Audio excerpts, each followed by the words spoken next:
Hello United fans, welcome back to the channel. दोस्तों, madness continues around Erik ten Hag. Media दिन रात भाई पीछे पड़ा हुआ है। अब सुनने में आ रहा है एक बहुत बड़ी मीटिंग हो रही है लंदन में, मैनचेस्टर में, पता नहीं कहाँ तो हो रही है मीटिंग, जहां सारे बड़े बड़े लोग आ रहे हैं, इंक्लूडिंग ग्लेजर फैमिलीज। एवरम और जोल ग्लेजर तक आ सकते हैं उसमें, और सर जिम रैटक्लिफ और पूरी लीडरशिप टीम होगी यूनाइटेड की। और ये कहा जा रहा है कि इस मीटिंग में डिसाइड होगा एरिक टेन हाग के फ्यूचर के बारे में। इससे रिलेटेड क्या क्या खबरें आ रही हैं दोस्तों, उसके बारे में बात करेंगे। कुछ अच्छी बात है कि हमारे प्लेयर्स नहीं जा रहे हैं इंटरनेशनल ड्यूटी में, उसके बारे में हम बात करेंगे। साथ ही साथ हम देखेंगे कि क्या चल रहा है भाई, ये यूनाइटेड से रिलेटेड मैडनेस, कहाँ पे हैं हमारे फैंस और क्या धूल झोंकी जा रही है। आंख मतलब दिन दहाड़े काटा जा रहा है यूनाइटेड फैंस का। सो उसके बारे में बात करेंगे दोस्तों। सबसे पहले हम आगे बढ़ें, लाइक का बटन जरूर दबा देना भाई। ऐसा सा होगा, सबसे पहले लेफ्ट हैंड साइड पे नीचे उसको जरूर दबा देना। रीज़न उसका ये है कि आप इस छोटे से चैनल को सपोर्ट करोगे लाइक दबा के, कमेंट करके, चैनल को सब्सक्राइब करके, तो बहुत मोटिवेशन मिलती है भाई को, बहुत हिम्मत मिलती है। So please do your bit. Let us get into the news. बहुत बड़ी न्यूज़ है, यही है कि बिग मीटिंग है, कहा जा रहा है ट्यूसडे को, यानी कि कल सारे बड़ी लीडरशिप मिलेगी, जिसमें से एरिक टेन हाग की फ्यूचर के बारे में डिसीजन लिया जाएगा। मेरी क्या राय है इसको लेके? मेरी राय इसको लेके ये है, this is all bullshit, media created bullshit. मैं ये नहीं कह रहा मीटिंग नहीं है, मैं ये कह रहा हूँ एरिक टेन हाग के लिए मीटिंग नहीं है। अबे भाई, यूनाइटेड की लीडरशिप 50 बार मिलेगी तो तुम कुछ भी बना दोगे एरिक टेन हाग के फ्यूचर को लेके है। और जोल ग्लेजर का, एवराम ग्लेजर का क्या लेना देना है यूनाइटेड 14वें नंबर पे हो या चौथे नंबर पे हो, जब वो फुटबॉल ऑपरेशंस का पार्ट ही नहीं है। तो एरिक टेन हाग रहेगा नहीं रहेगा, उसका पार्ट ये कैसे हो सकते हैं? इतना तो दिमाग लगाओ भाई। ये पैसे से रिलेटेड, इंफ्रास्ट्रक्चर से रिलेटेड, हमारे को बिल्डिंग बनानी है, अपना नया ओल्ड ट्रैफर्ड बनाना है, रेनोवेट करना है, वो सारी चीज़ें चल रही हैं। इतनी सारी चीज़ें चल रही है यूनाइटेड में। सारी कहानी को, मीटिंग के बारे में इनको पता चला है और इन्होंने सबको सारे कनेक्शन बना दिए हैं एरिक टेन हाग से रिलेटेड। मेरे हिसाब से कल देख लेना, कोई भी डिसीजन नहीं आएगा, कुछ भी एरिक टेन हाग से रिलेटेड नहीं होगा। इनको सुनने में आएगा कि भैया सेफ है, सेफ है, अभी के लिए सेफ है। अपने आप कहानियां बनेंगी। 4 हफ्ते बाद अगले इंटरनेशनल ब्रेक के लिए हम ये डिसीजन टाल रहे हैं, देखते हैं टीम अगले 4 हफ्ते में क्या करती है। या ये बोल देंगे हम क्रिसमस तक वेट कर रहे हैं, उसके बाद बोल देंगे अगले नवंबर में जब आएगा इंटरनेशनल ब्रेक, उसके बाद बोल देंगे 4 और गेम्स, फिर हम देखेंगे भैया क्रिसमस में डिसीजन लेंगे। ये सारी मीडिया की बुलशिट है। लीडरशिप टोटली बैक कर रही है एरिक टेन हाग को। देखो इस टाइम पे मीडिया कैसे काट रही है यूनाइटेड फैंस का, बस और बस जनरेट करने के लिए न्यूज़। और मुझे तो गुस्सा आता है, मीडिया का तो छोड़ो, साला इंडिया के जो यूट्यूबर्स बैठे बैठे हैं, जिन्होंने इंडियन यूट्यूब ऑडियंस को पकड़ रखा है, इतने सारे लोग तुम्हें फॉलो करते हैं, तुम तो साला थोड़ा सा रिस्पॉन्सिबिलिटी दिखाओ, बुलशिट को कम से कम क्लियर करके लोगों तक पहुंचाओ। इंडियंस, हमारे जो फैंस हैं, उनकी नॉलेज बहुत ज़्यादा नहीं है, तो उनको प्लीज़ धोखे में मत दो। शायद मुझे तो ऐसा लगता है कभी कभार कि मेरा चैनल कभी बड़ा हो ही नहीं पाएगा, क्योंकि I can see through this bullshit and I would not be a part of it. Reason is कि मैं ये अंधाधुंध व्यूज़ के लिए मैं ये तो नहीं कर सकता कि भैया जो मेरे को दिखाई दे रहा है कि झूठी न्यूज़ जनरेट हो रही है, मैं उसके साथ साथ बहूँ और उसके साथ साथ मैं 4 लौंडे और इकट्ठे कर लूँ व्यूज़ के लिए। नहीं भाई, इतनी छोटा सा चैनल रहेगा, चाहे उसमें हम इंटेलिजेंटली ही बात करेंगे, लेकिन चाहे वो छोटा ही रह जाए जिंदगी भर। ये सुनने में आ रहा है कि भाई टॉमस ट्यूचल, इसको हम लेने की बात कर रहे हैं, इसके लिंक्स आ रहे हैं। क्यों आ रहे हैं? कितने लॉन्डे इस टाइम एरिक टेन हाग आउट, एरिक टेन हाग आउट, टॉमस ट्यूचल को ले लो। टॉमस ट्यूचल को लेके क्या करोगे? अचार डालोगे तुम उसका? बायर्न म्यूनिख से उसको भगा के निकाला है, क्योंकि वो बायर्न म्यूनिख में, जहां तुम भी जाओगे ना तो लीग जीत जाओगे, बायर्न म्यूनिख में उसके साथ वो कुछ नहीं कर पाया। चैंपियंस लीग में बेकार परफॉर्मेंस, इतने तगड़े स्क्वाड के साथ। टॉमस ट्यूकल ने चेल्सी में जा गया, PSG में गया, हर जगह लड़ाई हुई इसकी मैनेजमेंट से। टॉमस ट्यूकल को कौन ले रहा है भाई? मेरे को तो नहीं चाहिए।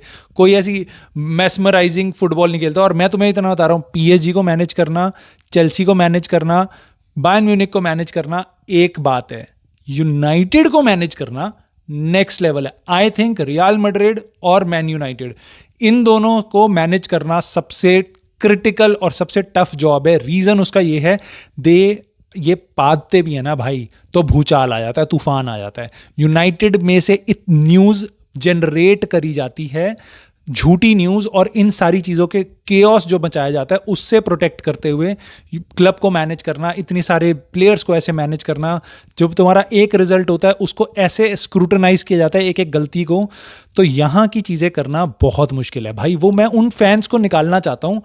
इनमें से आप देखना कितने फैंस ऐसे होंगे, डेविड डिगेया को निकाल दो, डेविड डिगेया को निकाल दो क्योंकि उसने 2 सेव्स छोड़ दी। ओनाना आ गया, ओनाना ने पिछले पूरे चैंपियंस लीग में तुम्हें बाहर कर दिया। ठीक है, मैं अभी भी सपोर्ट करता हूँ डेविड डिगेया को, बंदे ने 2 पेनल्टी सेव कर ली भाई मिलान के अगेंस्ट वीकेंड पे। फ्लोरेंटीना के साथ अब खेल रहा है वो, अगर आपको नहीं पता तो। वीकेंड पे 2 पेनल्टीज एक गेम में सेव करी है लॉन्डे ने। सो ही वॉज अ हीरो। ओनाना को हम बिल्कुल हीरो बनाएंगे भाई। लॉन्डा इस सीजन बहुत सही है, पहले सीजन में स्ट्रगल किया था, बट अगेन मेरा पॉइंट ये है कि बार बार हर बंदे को टाइम चाहिए यार, अपने प्लेयर को टाइम चाहिए, अपने मैनेजर को टाइम चाहिए। और ये तो आप भूल ही गए हो, कोचिंग स्टाफ नया है भाई, उनको भी तो टाइम चाहिए। तो पेशेंस क्यों नहीं रख सकते? आपको जो फेंका जा रहा है ना डेटा, जस्ट न्यूज़ जनरेट करने के लिए, वो ये फेंका जा रहा है कि worst start of the season है और नेगेटिव गोल डिफरेंस है वापस से -3 का, और back to back Old Trafford में डिफीट हो गई, 14वें नंबर पे हैं हम, एक गेम जीते हैं 10 गेम्स में यूरोप में इस सीजन, बस 3 ही गेम्स जीते हैं हम अभी तक, 10 गेम से ज़्यादा खेल चुके हैं भाई। ये इनका एजेंडा, मैं ये नहीं कह रहा इनमें से कोई भी चीज़ गलत है, बट आप ये देखो फैक्चुअली जो फैक्ट्स उठा के कहानी बना रहे हैं उसमें से कितनी सही है। क्या ये कहानी बनाना यहाँ से सही है? मैं आपको फैक्ट्स देता हूँ कुछ। सीजन स्टार्ट हुए 6 हफ्ते भी नहीं हुए हैं और ये 3 हफ्ते पहले से, सीजन के 3 हफ्ते के अंदर अंदर एरिक टेन हाग आउट का कैंपेन शुरू हो चुका है। 3 हफ्ते के अंदर, जब पिछले सीजन में हम एफए कप जीते थे और एरिक टेन हाग की job after a big strategic review confirm हुई थी, इनियोस ने आके बोला था वी बैक द मैनेजर, उसको हम एडिशनल साल दे रहे हैं, उसकी साइनिंग्स कराई हैं इतनी सारी, जो लॉन्डे अब जो जेल हो रहे हैं टीम में अभी। 3 हफ्ते के अंदर अंदर मीडिया पूरा कूद चुका था, सारे पंडित कूद चुके थे, ठीक है। और अब बताता हूं मैं आपको, और फैक्ट मैं आपको दूं, हम उस मैनेजर को सैक करने की बात कर रहे हैं जो नए सीजन में 6 पॉइंट पीछे है टॉप 4 से, 6 पॉइंट पीछे। ये भी फैक्ट है, इसको भी यूज कर लो, उससे तो आपको दिखेगा कि कितनी तो मैं आपको बता रहा हूं कि न अननेसेसरी में ये नॉट नेसेसरी के फैक्ट्स जोड़ के अपनी कहानी बनाते रहते हैं, चलाते रहते हैं। और इंडियन यूट्यूबर्स, ये इनके सोशल मीडिया पंडित्स और जितने भी लॉन्डे हैं जिनको साला फुटबॉल की नॉलेज भी नहीं है, देख भी नहीं सकते वो भी इसमें कहते हैं कि भाई इस कहानी में जूझ जाते हैं, आंख बंद करके चलने लगते हैं, ठीक है। मैं फिर भी उनको रिस्पेक्ट करता हूं जो लॉन्डे कह रहे हैं कि भाई एरिक टेन हाग को हटा दो, लेकिन वी हैव अ प्लान। मैं आपसे पूछना चाहता हूं, अगर आप एरिक टेन हाग आउट हो, what is your plan? If you have a plan, I respect your opinion, ठीक है। अगर आप पे प्लान है कि भाई इसकी जगह इस बंदे को लाओ और उस बंदे ने इस तरीके की फुटबॉल खेलता है, वो यूनाइटेड के लिए बेनिफिट होगा, शॉर्ट टर्म में हम हारेंगे बट लॉन्ग टर्म में हमें बेनिफिट होगा, I would totally understand, right.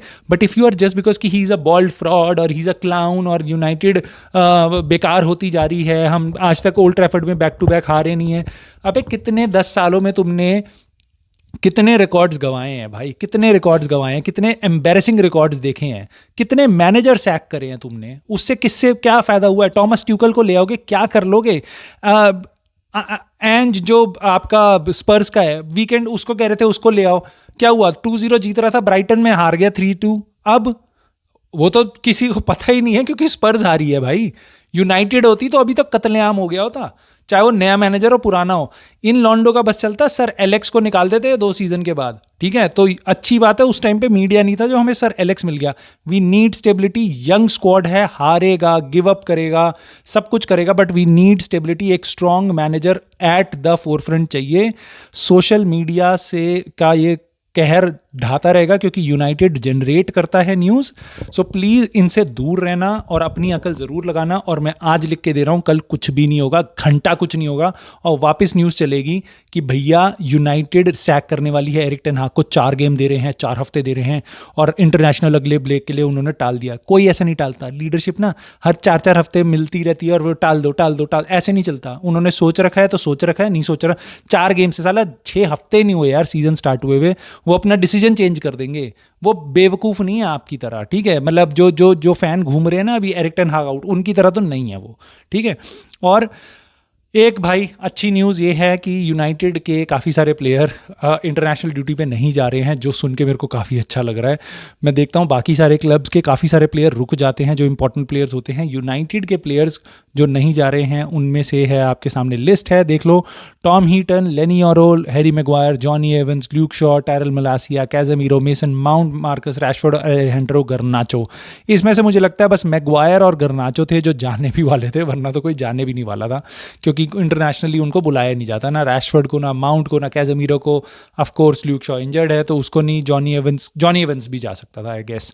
But अच्छी बात यह है कि Garnacho for example he is gonna take rest, उसकी नी में कुछ प्रॉब्लम है, आई होप ज़्यादा ना हो। कोबी मेनू भी नहीं जा रहा मेरे हिसाब से, इस लिस्ट में उसका नाम नहीं है, बट कोबी मेनू के बारे में मैंने पढ़ा, वो भी नहीं जा रहा, उसको बुलाते वो इंग्लैंड स्क्वाड में। बट अच्छी बात है, हमारे प्लेयर्स को रेस्ट मिलेगा जो बिल्कुल ज़रूरी है, हमारा स्क्वाड फिटर होना चाहिए। And I am really looking forward after the international break हमारे पास कुछ प्लेयर्स जो कहा जा रहा था आएंगे, जैसे मेसन माउंट, हेड इंजरी हो गई थी उसकी, वो उसकी ज़रूरत है भाई, हर गेम में ब्रूनो को नहीं भगा सकते।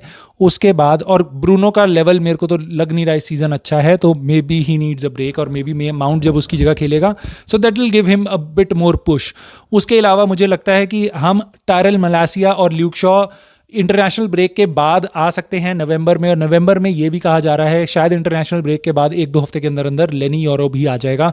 दोस्तों it is so fucking important next month with Eric ten Hag, we are gonna go there. और 6-7 मैच है हमारे, सारे फ्रंट्स में है, EFL कप का मैच है, उसके बाद आपका यूरोपा के 2-2 मैच हैं बड़े, उसके बाद अपना इंग्लिश प्रीमियर लीग के मैचेस हैं, हमें बहुत सारा ग्राउंड कवर करना है। And I think United are just gonna get better as season progresses. और मैं आपको आज लिख के दे रहा हूँ, क्रिसमस से पहले इसी टीम को देख लेना आप, टॉप 6 में होगी, ये टॉप 6 में होगी भाई, टॉप 6 में होगी। मैं आपको बता रहा हूँ the way we are playing it is really unfortunate. Referee decisions वगैरह सारी चीज़ें हटा दो तो हम एक डिसेंट टीम है। टाइम साला खराब चल रहा है बट टाइम ओवरऑल एवरेज करेगा। So keep supporting, have faith, have belief, that is what United fans are about, having belief. I will see you soon दोस्तों। प्लीज़ कमेंट करके मुझे बताना आपको क्या लगता है कल की मीटिंग में क्या होगा। ये मीडिया का ऐसे ही बनाया हुआ कह रहा है या कुछ हो सकता है आपको लगता है एरिक टेन हाग चला जाएगा। Let me know in the comments. I will see you soon. Please hit the like button. Bye bye.